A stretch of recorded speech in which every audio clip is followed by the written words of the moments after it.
Dust in the Groove, episode 2. I don't think I could be any more excited about our guest for this show. She is a dear friend of mine, and I've always told this girl, you're going to be famous, and I'm going to go on the record and say she is absolutely going to be famous. Y'all welcome our next guest to the show, Miss Abby Leigh.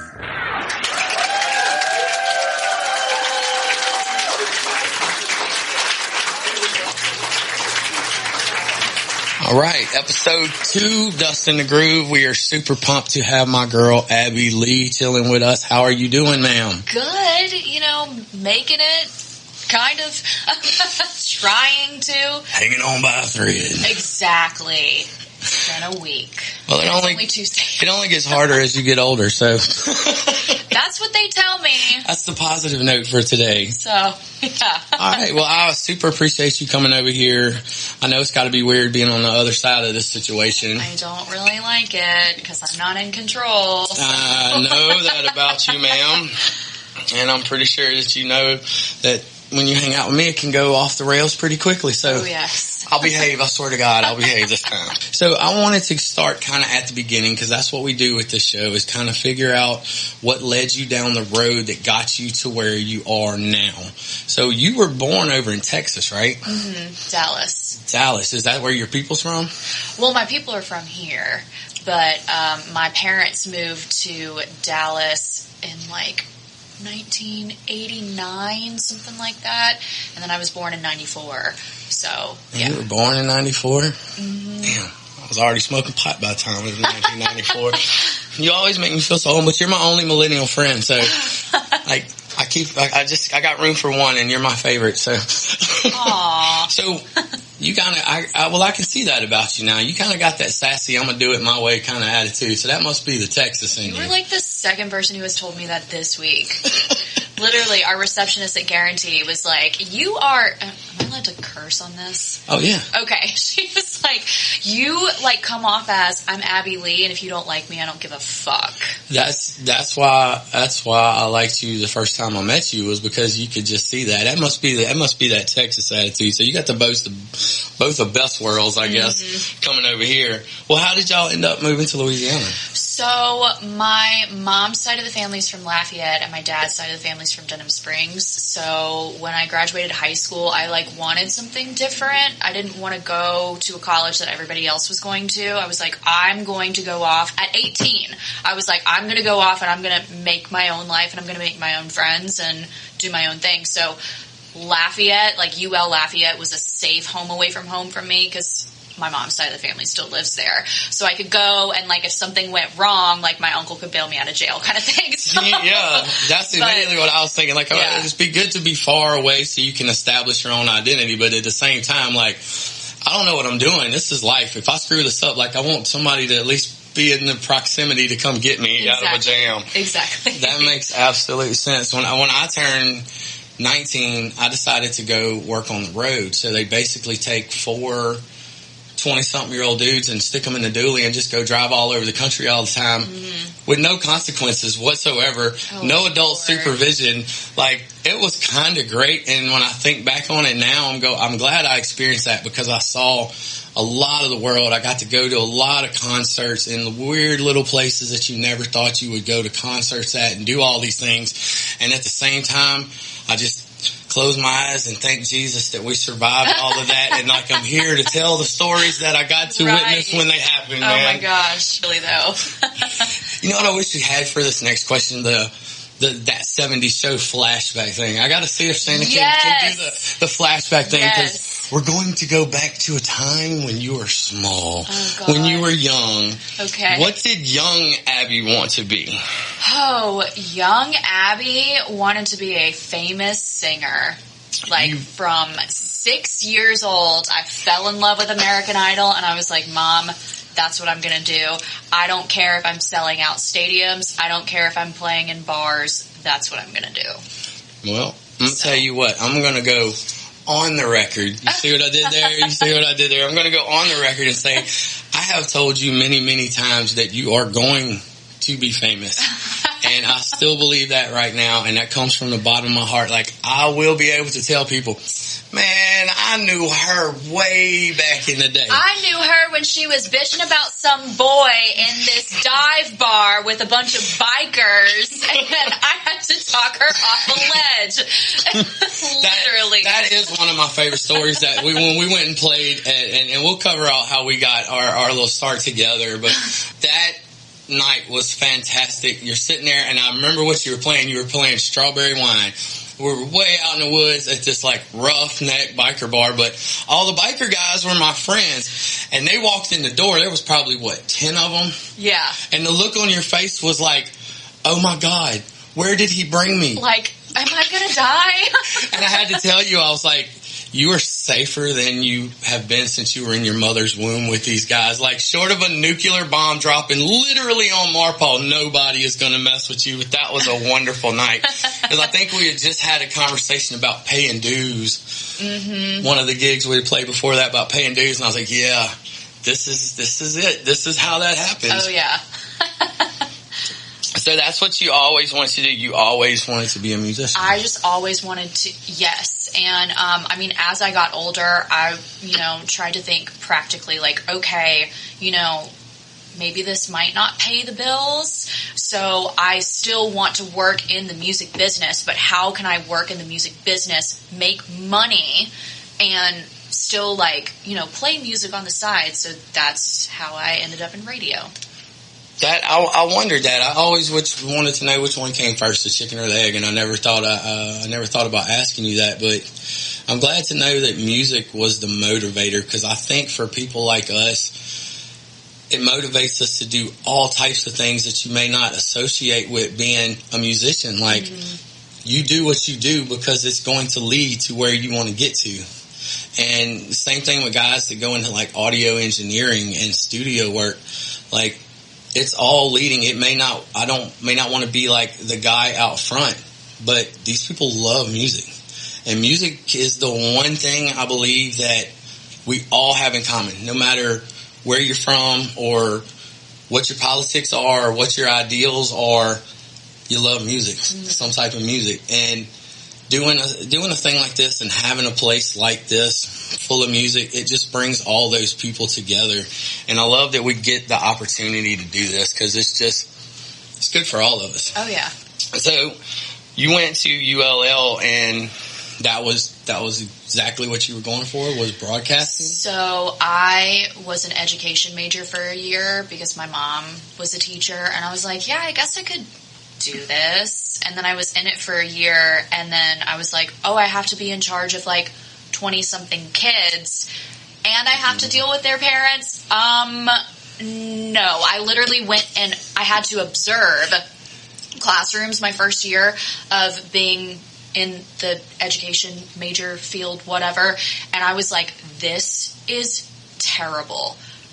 God bless the men and women who do this on a day-to-day basis. Teachers do not get paid enough. I honestly believe they are the most underpaid absolutely employees in the United States. I was like, I can't do this. So I called up my dad halfway through my second semester. I'm crying. I'm having a crisis at 19 years old. And I was like, I can't do this. And he goes, okay, if you change your major, that's fine. What do you want to do? I was like, I want to change my major to broadcast journalism. I want to work in radio. I need to do the music thing. And his reaction was, oh shit. My daughter's never going to make any money. And he was just like, okay, if you're going to do this, you have to work your ass off.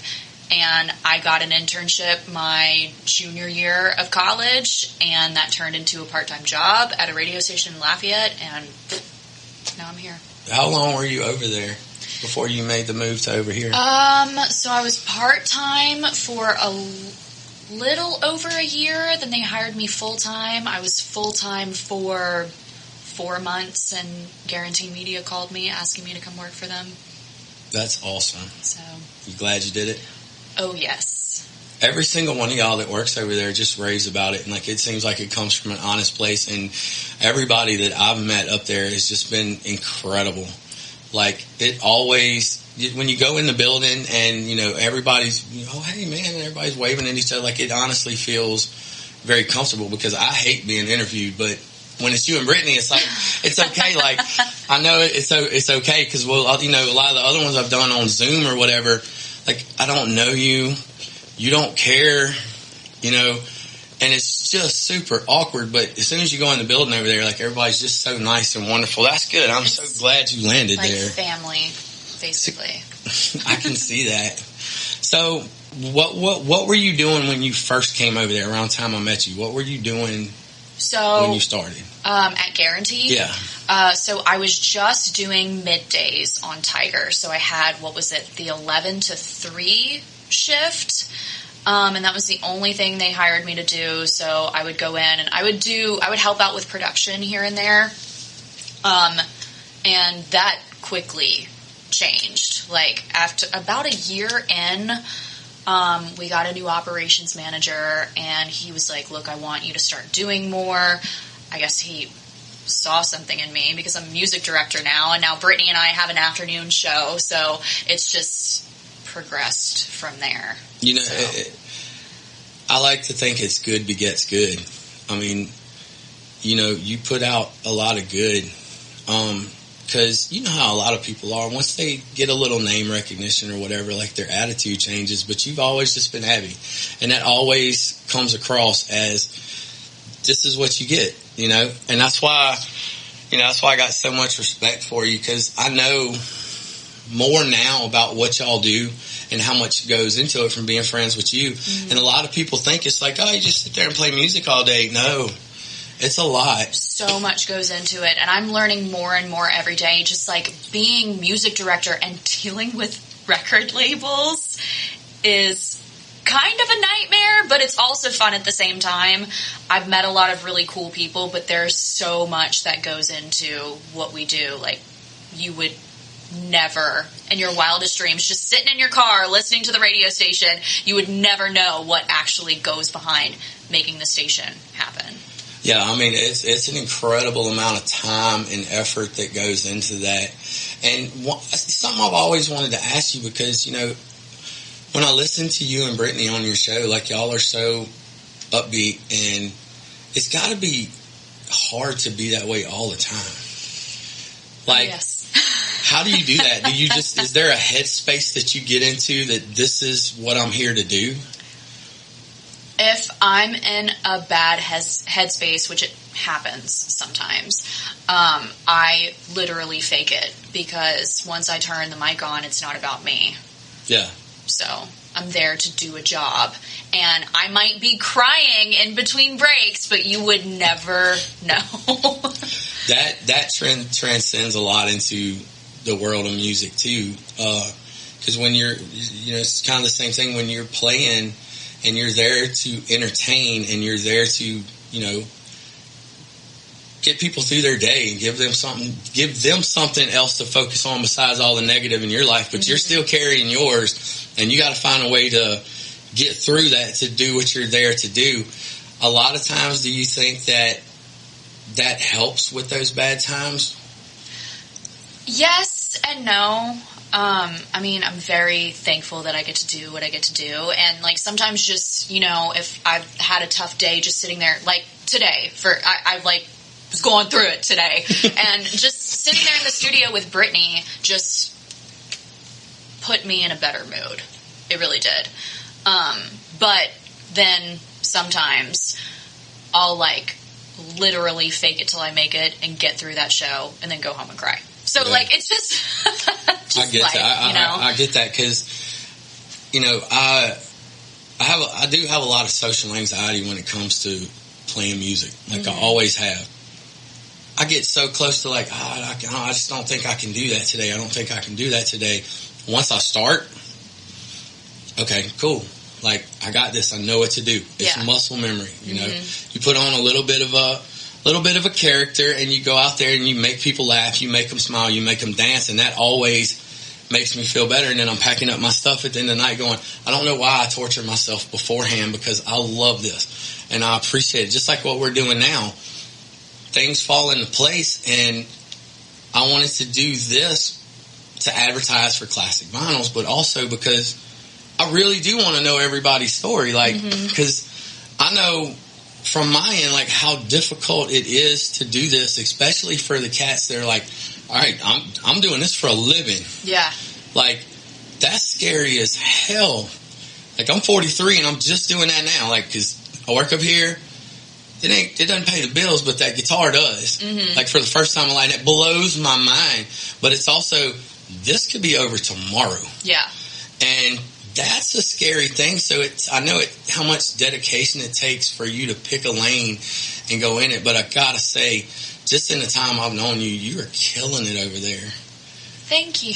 Like, you are quickly becoming like Baton Rouge's sweetheart. Oh my gosh. I'm not blowing smoke up your ass. I'm telling you, this is God's honest truth, because it is. Like, your personality and the drive that you have to do this, you'll be able to do anything you want to do. You're gonna make me cry. Oh we're not doing that here. I got some Jack Daniels under the table. Oh shit! Really? All right, so we'll get back to you wanting to be a musician. Did it start with American Idol, or is your family musical? So my family's musical. My dad sang in church choir and stuff, and my uncle sings, and I've got a couple cousins on my mom's side who sing. But honestly, I've been singing since I could talk. Like, I was obsessed with The Lion King and The Little Mermaid, and my mom told me I watched The Lion King so many times when I was a baby. I broke the tape, and I knew all the words, and I sang all the songs, and same with The Little Mermaid, and I just, like, I never really learned how to sing. I just heard it and did it. Yeah. If that makes sense. It absolutely does. That's the same thing I did with singing and playing guitar. I never had an inkling, like, as a 35-year-old man, had an inkling to, I could probably sing. Like, I just like to sing along with my crappy 6-chord guitar playing, and that was kind of the extent of it. But when I started doing it, that, you know, that thing in the back of your base of your brain that kicks off that you're going to do this, like that just pure determination. Yeah. Because it's music. And I want to do everything that has anything to do with music. Yeah. All of it. Oh, same. This place that I normally play at, he hadn't gave me the go-ahead yet, but he pitched an idea to me to do a vinyl night, a little cross-promotion deal. And I was like, okay, well, you know, we should get a DJ, like an old-school DJ. My first thought as soon as I said it was, oh, no, I want to get a tracksuit and a Kangol, learn how to do that, and then go over there and, like, old-school DJ this thing, like, the whole 9 yards. Like, but I think that's what motivates people like us, is because, you know, we set our mind to it, and can't nobody tell me nothing. Literally, like, there were a few people that I grew up with in Texas who were like, you're never going to do this. You're never going to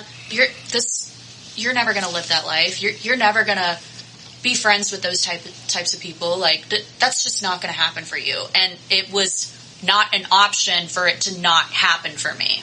Yeah, I can tell that about you. The quickest way to light a fire under you is to tell you can't do it.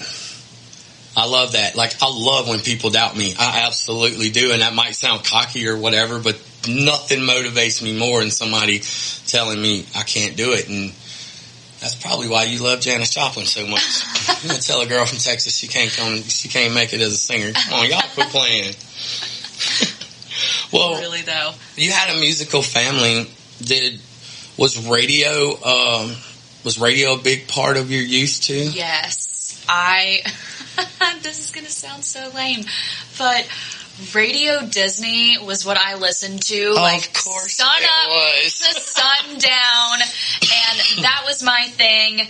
And I would listen, like, during the summer when we were home and stuff, I would listen to it in my room, and my brother and I would literally call the radio station to try to make song requests, and as soon as the DJ would answer, like, we would get scared and hang up the phone.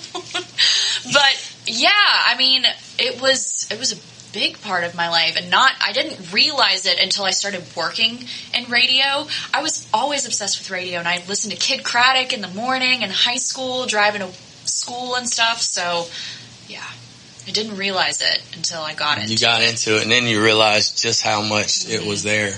Yeah, like with our family coming up, if there was anything happening, doesn't matter what it was, cleaning house, somebody's cooking jambalaya, we're working on a truck, like whatever's going on, there was music. The radio was playing. Like, I knew the DJs in town. Like, I knew them.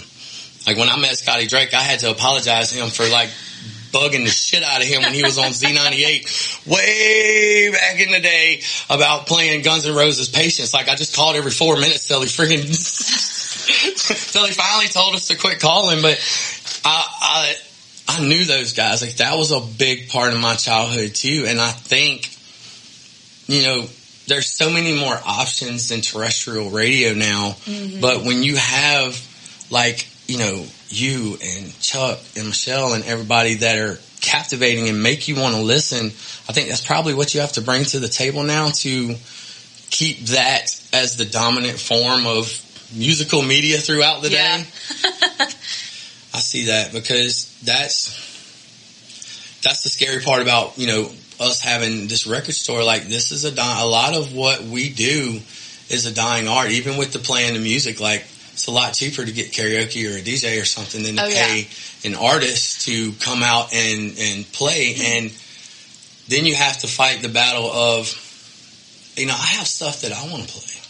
Like, I have songs that I want to get out. And I guess the upside maybe is it's easier to put that material out now.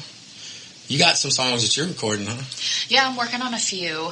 But I struggle, I guess, with, like, when it comes to my stuff and the radio side of things, it's not about me.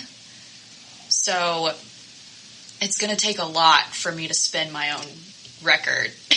I hadn't even thought of that. Literally my bosses are like, fucking put something out. We want to spin your stuff on Tiger. And I'm like, it's not about me, guys. Yeah, that is kind of other people. That is kind of I hadn't thought about that at all. That is kind of a catch-22 where it's, and also, like, you are kind of right in the crosshairs of hit songs. Like, you hear hit songs all the time, and you have to carry that to the studio and go, okay, where's my line between this is how I want this song to sound and this is probably what's going to make it a hit? Oh, I hadn't even thought about that.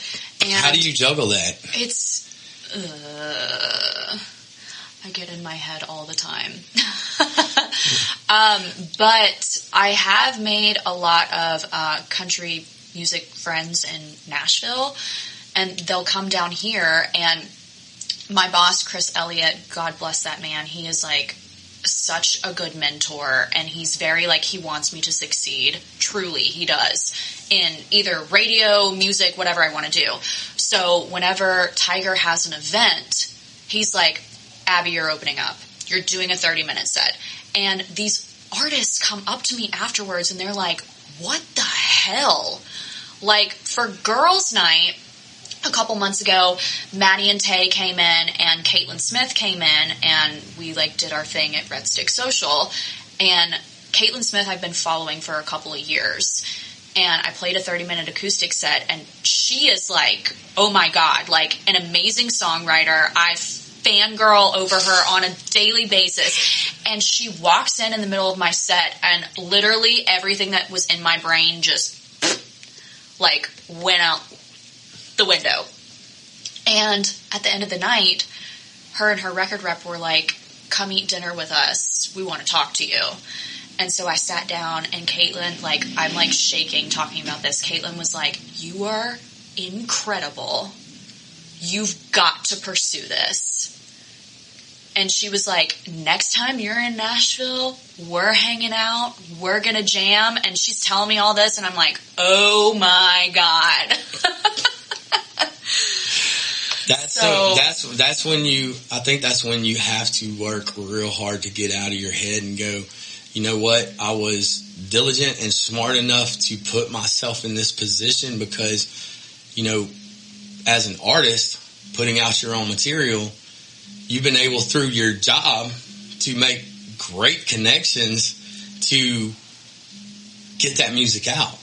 So, yeah, you got to look. You sound incredible. Your songs are super well written. If you screw it up, it's on you, girl.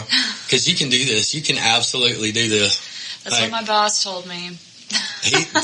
Well, you got enough people telling you it must be true.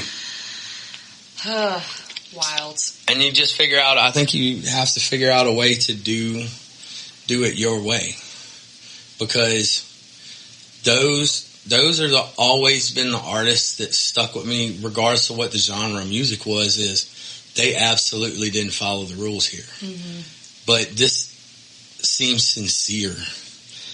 And you have a lot of sincerity in your songs. Like, you can tell immediately that's not Abby sitting down going, what rhymes with tailgate and Bud Light? Like, that's not what this is. This comes from a real place, and I call it the George Strait Adele syndrome. It doesn't matter what, even Love Bug. When George Strait sings it, it absolutely, every single syllable sounds like it comes from the heart. Resonates. Adele has that same quality. Like, are there better singers? Absolutely. You know, are there more marketable singers? Absolutely. Are they well-written songs? Yes. Are they timeless? A few of them, but not all of them. But every single word that comes out of her mouth comes from her heart. And I think you have a lot of that too. Like, you know that this comes from somewhere. That's what I always latched on to when I was young. Those musicians that just, I'm going to do it my way. Because there's a much greater chance that it won't work, but if it does, you're going to remember it. Like, so I put out a 5-minute song with no hook about Vietnam just to see what happened. And you know what? It's number 12 today. I saw that. From 23 to 12, I freaking geeked out. Like, I saw that. Holy crap. And I'm more proud of the fact that it is that song done that way. Because I could probably write a generic country song. I think just about everybody could. Yeah, at this point, yeah, probably so. Like, a lot of pop music has gotten oversimplified, but all that does is cause a backlash to songs that are more substantial. It's very frustrating watching the country music charts and seeing the songs that I've taken a chance on. And not to, like, sound conceited or anything, like, I'm a musician and I'm in radio. I know what sounds good. So to see some of these artists just struggle to get to the top, and to see, like, the Luke Bryans, and I do love Jason Aldean, the Florida Georgia Lines, and the Blake Sheltons just immediately shoot up the chart. It is so frustrating to see. Yeah, the upside is now it is a whole lot easier to make professional sounding music and to make your songs. You can make them in your basement to sound just like everything that y'all play on the radio. The problem is there's millions of them coming out all over the place all the time. Like, it's a huge oversaturation. So I think the market and the people kind of go and lean on what's tried and true. It's easier because even in here, like, there's probably 10,000 records in here. But I was playing AC/DC when you walked in, like, because you tend to do that. You tend to not want to take the time and effort to dig into something. It's a little bit instant gratification. Do you think that's going to hurt radio too? I think it could. Potentially. Because I've always, and tell me if you agree with this, I've always found it to be kind of cyclical. It kind of goes on 10-year cycles. Like, a certain type of music, and like in country, everybody's kind of on this thing about, well, country's going so pop, Y'all, take a step back to the urban cowboy days. This has happened before. Islands in the Stream is a pop song. It's widely considered one of the greatest country duets of all time. It's a pop song. It automatically can't be country because Barry Gibb from the Bee Gees wrote it. Like, great songwriter, but he ain't what you think of when you think of greatest country duet of all time. Yeah. This has happened before. So how much control do you have? Because you're music manager over there now, right? Is that your actual title? Music director, yeah. Music director. How much control do you have over what you can play versus kind of what you know you need to play? Complete control. That's awesome.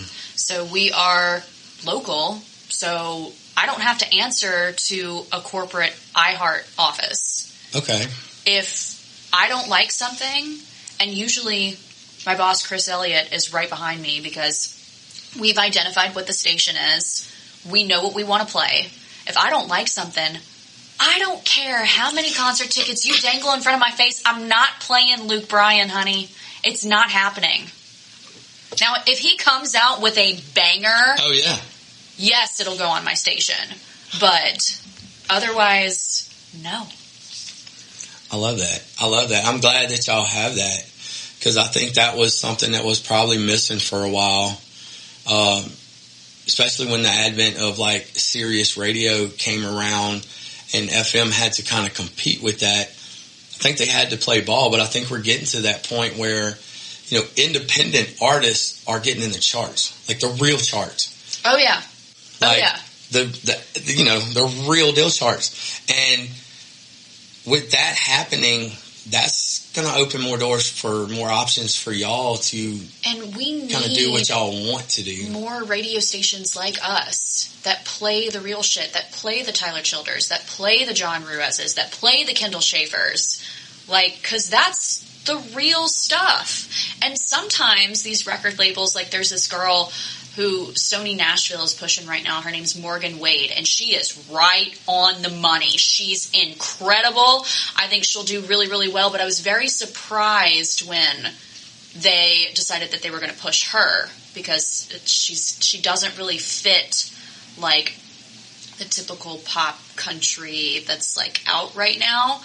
So we need more of that. Yeah, I think we'll get it because I think with what also comes with the ease of being able to produce your own material and put it out on your terms, you own the songs. It may be a bit of a struggle to get it out there, but the record labels have got to at this point realize they can get it. They can do it. They can, every time somebody independent hits the country chart or any kind of chart, they disrupt the chart. And they use that word for a reason because it's not in the factory mold. It's not in the factory mold. It came from outside. Because the record labels, how many times have you seen it over the years where the record labels dictated somebody's career and killed it? Oh, yeah. And then... because they push the wrong single or they do the wrong things and, yeah. Because yeah. I've always thought, like, if you're an artist... you should have at least the right, especially back in the day when we own all the songs, we own all the masters, we own you. You're going to look how we want you. At least let them pick what song to put out. That's like when whatever label Queen was on told them not to put out Bohemian Rhapsody as a single, and they booked it, and they put out Bohemian Rhapsody as a single. Yep. It's like these labels don't always know everything. No, it seems very easy to get complacent and just stick with what works. Mm-hmm. And sometimes what comes from the outside is what people is going to resonate with because they go, I've been there. Oh, yeah. I've been there. I quit listening to radio for the longest time because I never found songs that made me feel that way. Mm-hmm. I'd tell you the one that killed it. God bless him if I ever get to meet him. Tracy Byrd, Watermelon Crawl. I packed up everything and left country music for about 5 years. I didn't listen to it anymore. I'm like, I don't want to know what this is. I don't want to know where this leads. I don't want to know where this is going, but this is not good. This is not feel good to me. So I don't know how many years went by, like I'm terrible with timelines, but I stuck my head back in the door and heard, honky tonk, but donkey donk. You know what? I'm going to see y'all in another 5, cuz. And I did that for years. And this last go round, when I poked my head back in the country, I was like, well, hey, look at Chris Stapleton. Mm-hmm. Look at Cody Jinks. Brothers Osborne. Yes. Childers. Like, what are we doing? This all feels good. And I think we're also at the point And you tell me from a programming standpoint to where a lot of the 90s country, which was very good, it's coming back. It's coming back because it's been long enough to be nostalgic now. That style's coming back. If you listen to Carly Pearce's album that she just put out, it is heavy in the 90s country, and it's amazing. I love her. But, I mean, people are just craving real nowadays. And I try to tell these record labels this, and they're like, no. It's like lights on, no one's home. All right. Well, so going back to the ones that, you know, are real and the ones that make you feel something, the first one for you. The first one for me? The first one for you that wasn't Little Mermaid or Disney that you said, oh, you know what? I feel this. Like, I want to listen to this in my room and really get off into this. Colby Calais. Oh, yes. That fits your personality so well. And when I met her a couple years ago, when she came to the radio station, when I tell you I was shaking.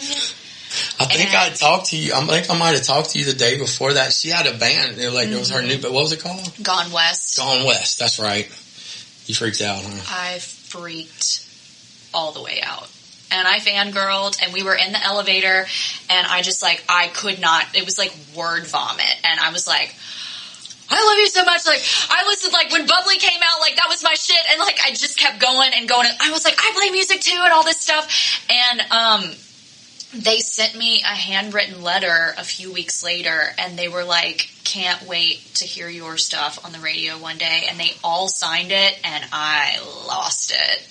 Has that been one of your biggest moments so far? It was like a weird full circle thing. Like, if I had told 12-year-old little Abby sitting in her room with Colby Calais' debut album on repeat, literally, like, looking up all the words to memorize all the words, like, you're going to meet her and she is going to tell you that she wants to hear your music one day, I would not have in a million years believed that. That's so awesome.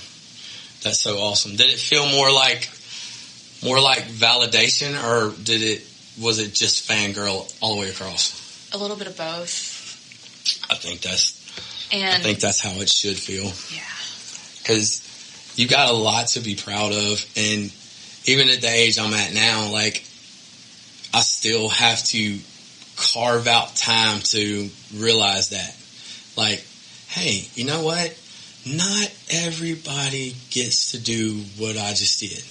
Like, not everybody gets to hang out in the room with Colby Calais and talk about the things you want to talk about and tell her the stories that you want to tell her about what she did for you. Mm-hmm. Like, that's got to be mind-blowing. When Chris LeBlanc was on the first episode, he told me a story about sitting down with Double Trouble, Stevie Ray Vaughan's band.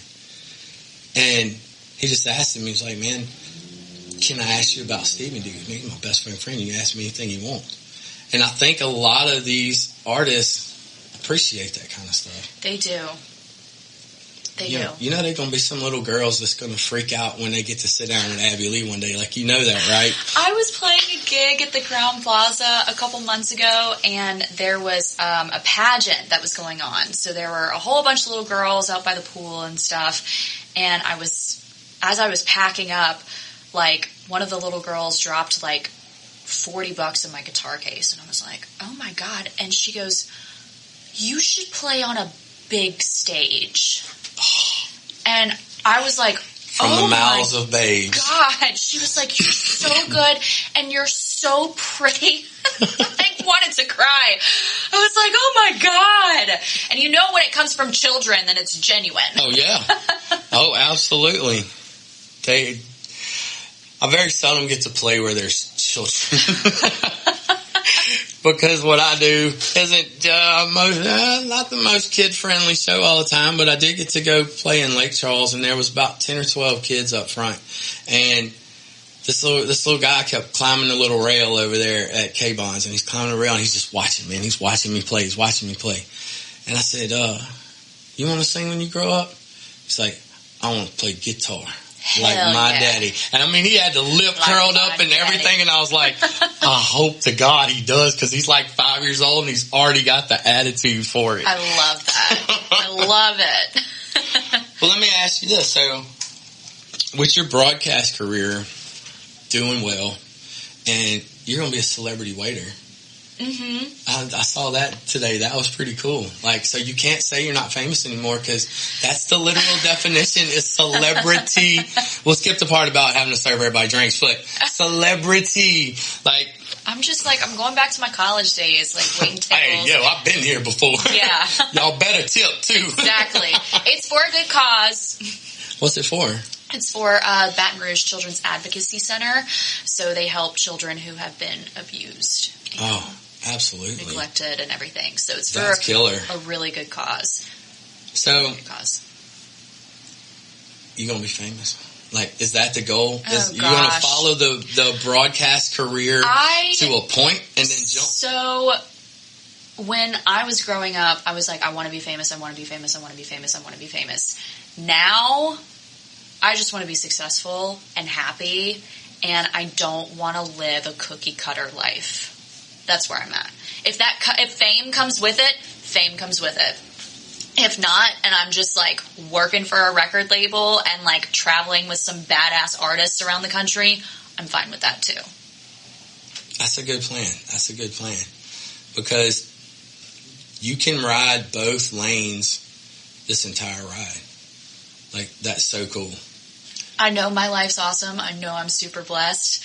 And I get that validation when I get DMs from people I barely talked to in high school, like on Facebook, or they comment on my stuff, or they like my stuff, and I'm like, you spoke maybe 2 words to me in the 10th grade. So it's like, I know. Feels good, don't it? Oh, Feels yeah. good. Oh, yeah. I think as a society, we're not supposed to admit that, but... I will admit it. Really it feels so good. It feels so good. I'm like, I was the only one who never doubted myself, and all you people did. Yeah. That was always me. I always knew, even, not playing music through my whole 20s, if I ever get the shot to do this, like, I'm going to do this really well because I'm going to give it every single thing I got. Not to try to be famous or well known, but I want to leave a mark. Yeah. Some kind of mark. I think Charlie Starr from Blackberry Smoke, he said, how'd he put it? He said, Blackberry Smoke. Oh, man. He said, you'll wear me on your memory like a faded old tattoo. I may not change the history book, but I'll burn a page or two. I took that to heart. Just let me burn a page or two. Let me make some kind of mark.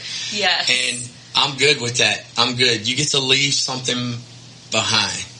Like, you'll have songs that your great grandkids will go, y'all listen to this. This was my great grandmother. Like, wasn't she awesome? How many songs you got done? Recorded or done, like you need to put them out, girl? Not any right now. I went to Brignac's a couple times, Brian Brignac's, and started recording some stuff. Now I'm at the point where I'm like, when am I going to have the time to do it? It's very time consuming, and it's hard to rush in, and you got 4 hours. But you need to find that headspace to create. Like, you kind of got to turn everything else off. And I imagine with your job, you never get to turn it off. I'm going to be getting to a point in 2022 where I'm going to be on call all the time. On call for what? Like, to do what? I'll tell you when we stop recording. Okay. All right. Cool. Well, let me ask you one more question. We'll wrap it up and we'll go over there and get our jam on. Your legacy songs. And what that is if aliens landed and said, man, who the hell was Abby Leigh? Give me 3 songs that you would say, leave these. They can be yours or they can be somebody else's that you would leave and say, this is kind of who I was. I know that's a hell of a question, but oh, God. None of my other questions put you on the spot. I had to do one right here at the end. Okay, well, definitely my Coming Home song. I'm going to be so basic and say something from Taylor Swift. Well, that's a given. Oh gosh, I gotta think though. What is my favorite Taylor Swift song? I don't even know. All Too Well, I guess, from her Red album. And oh man, I don't know. I guess Bubbly, Colby Calais, because that was, yeah. Those fit. Those all fit. Those are really good choices. Well, I remember you told me a story about your mom liked me and Bobby McGee a whole lot, and that's why you put that in your set, right? Mm-hmm. So I got you something. This is Christofferson's album, Me and Bobby McGee. Oh my God! With his version on there, so I wanted you to take that with you. So this could be another little memory. Every time you listen to it, you'll be like, hey, I remember when we did that. And I'm going to do some shameless plugging over here at Classic Vinyls at 11903 Coursey Boulevard. This building is full of those kind of memories. Yes. All right. Bring my parents over here because my dad would love this place. He collects a lot of records? Oh, yeah. Oh, yeah. Tell him to come on. I will. You get that Abby Leigh, My Daughter's Famous deal. All right, we're going to wrap it up for episode 2, and we're going to head over to the live music section of the store, and we're going to get our jam on. Abby, thank you so much for being here with me today. This is fun.